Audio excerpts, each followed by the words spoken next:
ஸ்ரீ குருப்யோ நமஹ. ராதே கிருஷ்ணா. நம்முடைய இந்துக்கள்ல முக்கியமான பண்டிகையா கொண்டாடப்படுறதுதான் தீபாவளி. தீபாவளின்னு சொன்னாலே தீபத்தினுடைய வரிசை ஆவளி என்று சொல்வார்கள். அதாவது ஒளி வெள்ளம் வந்ததுன்னா அஞ்ஞானம் ஆகிற இருளானது அகன்றது. அப்பொழுது தீபம் ஏற்படுவதனாலே, தீபம் ஏற்றுவதனாலே அஞ்ஞானம் விலகுகிறது. அஞ்ஞானம் விலகினால் ஞான ஒளி வீசுகிறது. தீபம் ஏற்றி வைத்தாலே நாம கடவுள் வந்துட்டார்னு வணங்குவது வழக்கம். ஒவ்வொரு நாளும் தீபம் ஏற்றும் போதும் கடவுளை நினைந்துதான் வணங்குவோம். படம் இருக்கணும்னு அவசியம் இல்லை, விக்கிரகம் இருக்கணும்னு அவசியம் இல்லை. தீபத்தை கண்டாலே கடவுளாக நினைந்து வணங்குவதுதான் நம்முடைய இந்துக்களுடைய நம்பிக்கை.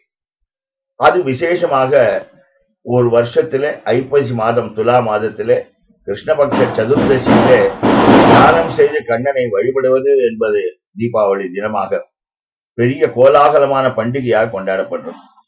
புராணத்துல சொல்றார், கிருஷ்ணர் நரகாசுரனை வதம் பண்ணினார். அந்த ஒரு தினத்தை தான் நம்ம தீபாவளியா கொண்டாடுறோம். அதுவும் அவனுடைய பிரார்த்தனைக்கு இணங்க அது கொண்டாடப்படுகிறது. ஏதோ ஒரு அசுரன் மறைந்து விட்டான்னு சோகப்படாமல் அசுரன் அழிந்தான் என்ற சந்தோஷத்திலே எல்லோரும் இருக்க வேண்டும் என்பது யாருடைய கோரிக்கையா இருக்கணும்? தேவர்களுடைய கோரிக்கையா இருக்கணும். ஆனா அந்த அசுரனே கேட்டுக்கொண்டான். ஏனென்றால் அவனுக்கே ஞானம் பிறந்து விட்டது, அசுரத்தனம் ஒழிந்து விட்டது. அப்பொழுது அவன் பகவானிடத்துல கேட்டான், இந்த தினத்தை எல்லோரும் மகிழ்ச்சியுடன் கொண்டாட வேண்டும். அப்பொழுது புத்தாடை உடுத்தி அவர்கள் இனிப்பு எல்லாம் சாப்பிட்டு அவர்கள் கோலாகலமாக இருக்க வேண்டும், கண்ணனையே ஸ்மரிக்க வேண்டும் என்று கேட்டுக்கொண்டான். அதே போல நடக்கிறது. ஒவ்வொரு நாளும் ஒவ்வொரு வருஷமும் இந்த கண்ணனுடைய வெற்றியை கொண்டாடுவது போலவும் அசுரன் அழிந்தது போலவும் இந்த தீபாவளி கொண்டாடப்படுறது. அதை எழுதும்போது சொன்னார் புராணத்துல, யார் எங்கிருந்து ஸ்நானம் பண்ணினாலும் அந்த தினத்தன்று கண்ணனை நினைத்துக் கொண்டால் அந்த ஜலத்திலே கங்கை வருகிறாள், தைலத்திலே லட்சுமி வருகிறாள். தைலே லட்சுமி ஜலே கங்கா என்பது புராணம். தைலத்திலே லட்சுமி வராளாம், ஆவாகனம் பண்றோம். அதே போல ஜலத்திலே கங்கை வருகிறாள். அதனால்தான் கங்கா ஸ்நானம் ஆச்சான்னு கேட்கிறோம். நாம காசிக்கு போகணும்னு அவசியம் இல்லை. கங்கையை கங்கையேத்தி யோ ப்ரூயாத் யோஜனானாம் சதைரப்பி முச்சத்தே சர்வ பாபேபியோ விஷ்ணு லோகம் சகச்சதிங்கிறது புராண ஸ்லோகம். கங்கைன்னு சொன்ன மாத்திரத்தினாலேயே கங்கா ஸ்நானம் வளர்க்கிட்டு. அதுவும் இது போல ஒரு துலா மாசத்துல கிருஷ்ணபக்ஷ சதுர்தசி என்று ஸ்நானம் பண்ணும் பொழுது நரகாசுரன் வரம் கேட்டா, என்னுடைய தாயாருடைய கையினால எனக்கு மரணம் வந்தா பரவாயில்லைன்னா. அது நிச்சயமா நடக்காதுன்னு நினைச்சான். ஏன்? தாய் ஒரு செய்யை கொல்ல மாட்டாள் என்ற ஒரு விசுவாசத்தினாலே அவன் அப்படி கேட்டான். ஆனா அது என்ன ஆயிற்று? மகாவிஷ்ணு ஸ்ரீதேவி பூதேவியோடு விளங்கிக் கொண்டிருக்கிறார் வைகுண்டத்துல.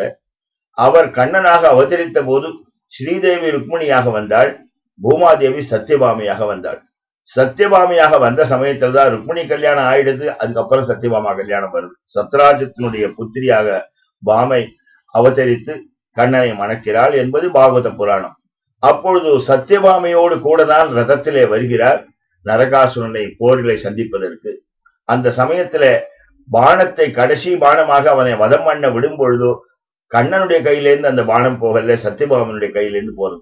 ஏனென்றால் தாயினுடைய மூலமாக தன்னுடைய வதம் வர வேண்டும், மரணம் வர வேண்டும் என்று கேட்டுக்கொண்டதுனாலே அவ்வளவு நேரம் யுத்தம் பண்ணின கண்ணன் சத்யபாமையினுடைய கையினாலே அந்த பானத்தை செலுத்த வைத்தான். அப்பொழுது அவன் பார்க்கிறான், என்ன என்னுடைய தாயார் கையினால்தானே மரணம் வரணும்னு நினைச்சேன்னா, அப்ப தாயாராகவே தரிசனம் கொடுக்கிறான். தரிசனம் கொடுத்த போது நினைச்சா, அப்பா உன்னுடைய அசுரத்தன்மையை நீக்குவதற்குத்தான் இந்த ஒரு நாடகம் என்று சொல்லி அவனை வாழ்த்துகிறாளாம். இப்படி சத்யபாமை தான் நரகனுக்கு அனுகிரகம் பண்ணினான்னு சொல்லக்கூடிய புராணம். அதே போல இது ஒவ்வொரு வருஷமும் நம்ம நினைக்கும் பொழுது வேதத்துல சொன்ன பிரார்த்தனை போல கமசோமா ஜோதிர்கமய அப்படிங்கிறது. இருளிலிருந்து என்னை வெளிச்சத்திற்கு அழைத்து செல், ஒளிக்கு அழைத்து செல், ஒளி பிழம்பாக விளங்கக்கூடிய உன்னை நான் அறிய வேண்டும் என்பதற்காக. அகம் பிரம்மாஸ்மின்னு சொல்லணும்னா அது ஜோதிர்மயமான பிரம்மமா இருக்கக்கூடிய பகவானிடத்துல நம்ம சேர்வதற்கு நாமும் ஒரு ஒளியினுடைய ஒரு பங்காக இருந்தோமையானால் அந்த பேரொளியிலே கலந்து கொள்ளலாம். அதனால் தான் சொல்லும் பொழுது ஓம் மகஹா அப்படின்னு சொல்லும் போதே பேரொளியாக அவனை வர்ணிக்கிறோம். ஜெயதேவர் அஷ்டபதியில சொல்லும் பொழுதும் என்னுடைய மனசிலே ஆபிரஸ்து ஹிருதயே கிருஷ்ணாபிதானம் மகஹாங்கிற அந்த கிருஷ்ணனே ஒரு ஒளி, ஒளி வெள்ளம். அவன் என்னுடைய ஹிருதயத்திலே பிரகாசிக்கட்டும். அவன் பிரகாசித்தானேயானால் உள்ளே இருக்கக்கூடிய ஆந்தரமான அந்த தாமஸ் இருளானது விலகி விடுகிறது என்பதனாலே அந்த பிரார்த்தனை ஆபிரஸ்து ஹிருதயே கிருஷ்ணாபிதானம் மகா, கிருஷ்ணன் என்ற பெயருடைய ஒரு பேரொளி என்னுடைய ஹிருதயத்திலே விளங்கட்டும். ஏனென்றால் அது ஏதோ ஒரு அவதாரம், அது ஆணாக அவதரித்தான், பெண்ணை மணந்தான், லீலைகள் செய்தான் என்றெல்லாம் நீ நினைக்காமல் அது ஒரு பேரொளியான வஸ்து. பல ஸ்லோகங்களிலே கிருஷ்ண கர்ணாமிர்தத்திலே அவனை ஒளியாகத்தான் வர்ணித்திருக்கிறார்கள். அந்த ஒளிதான் நம்மை அடைத்து செல்லக்கூடிய ஒரு பாதையை காண்பிக்கும், வெளிச்சம் போட்டு காண்பிக்கும். சொல்லுவாள், you throw more light on my path அப்படின்னு. அது போல அந்த நல்ல மார்க்கத்திற்கு வழிகாட்டக்கூடிய ஒரு சந்தர்ப்பம் எப்பொழுது ஏற்படுகிறது? குருவை வணங்குவதனால ஏற்படுறது. குரு என்று சொன்ன வார்த்தைக்கு வார்த்தைக்கு என்ன அர்த்தம் சொன்னா, கு என்று சொன்னாலே அந்தகாரம், ரு என்றால் அதை போக்குவது. அப்ப குரு கு என்ற ஒரு அக்ஷரத்தினாலே அந்தகாரம், குருங்கிறது அந்தகார நிவர்த்தி. அதனாலே குருரி தபிதியதே என்று குரு கீதை பேசுறது. அதனால குருவும் அந்தகாரத்தை நிவர்த்தி பண்ணக்கூடிய ஒரு பரபிரம்மம் தான். அதே போல பரபிரம்மத்தை வழிபடும் போதும் நம்ம தமசோமா ஜோதிர்கமய என்று என்னை ஒளி வெள்ளத்திற்கு அழைத்துச் செல், உன்னுடைய இருப்பிடமா இருக்கக்கூடிய ஒளி வெள்ளத்துக்கு அழைத்துச் செல் என்று பிரார்த்தித்துதான் இந்த தீபாவளியுடைய முக்கிய கருத்து. அதிலே எல்லோரும் மகிழ்ச்சியாக இருந்து, மகிழ்ச்சி எப்பொழுது நிரந்தரமாக இருக்கும்னா தர்ம வழியிலே நாம செல்லும் பொழுது, நம்முடைய மனதானது கண்ணனிடத்திலே ஈடுபடும் போது, அவனுடைய பாதார விந்தத்திலே நம்முடைய சேதோவிருத்தி உபேத்திய திஷ்டதி சதா என்று எழுதுற சிவானந்த லகர்ல, நம்முடைய சேதோவிருத்தி மனசுல இருக்க விருத்தி என்ன பண்ணுவான், பகவானிடத்துல போய் அங்கேயே நிற்கணும். திஷ்டதி சதா சா பக்தி ரித்யுச்சதே, அதுதான் பக்தி என்று சொல்லப்படுகிறது. ஏதோ ஒரு சிறிது நேரம் பகவானை சிந்தனை பண்ணிட்டு மற்ற முழுக்கவே நம்ம அந்த நாள் முழுக்க வேற ஏதாவது சிந்தனையில் இருந்து, லௌகிகமான சிந்தனையில் இருந்தால் அது பயன் இல்லை.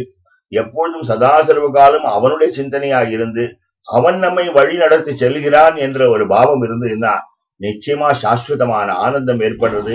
ஆனந்தம்தான் பிரம்மத்தினுடைய சொரூபமே. ஆனந்தோ பிரம்மே திவ்ய ஜானாத் சொன்னதுனால ஆனந்தம் நம்ம அடையும் பொழுது அந்த பகவானுடைய இரண்டரை கலந்து விடுகிறோம். அதுதான் சாயுஜ்யம் என்று சொல்லப்படக்கூடிய ஒரு தீபாவளி பண்டிகையுடைய தத்துவம். ராதே கிருஷ்ணா.